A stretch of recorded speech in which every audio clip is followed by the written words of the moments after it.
अगर हम ना गए तो रोमान कह रहे जी अब इन्होंने छोड़ के चले जाना हमें।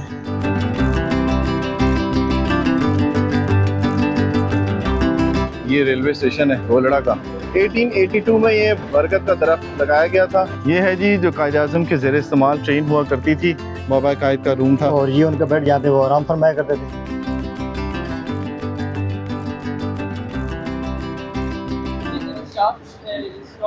ये देखिए जी सबसे कदीमी ये रेलवे स्टेशन है गोलड़ा का, जहाँ पर आप टूर कर रहे हैं सफारी ट्रेन का। ये देखिए कितना पुराना दरख्त है।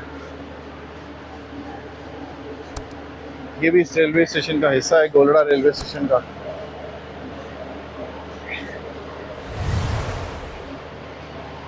ये देखें, ये लिखा है जी 1882 में ये बरगद का दरख्त लगाया गया था और ये तकरीबन 250 से 300 साल पुराना है। ये ब्रिटिश कर्नल एरा के दौरान ये इसको लगाया गया था और ये अभी तक कायम है। ये देखिए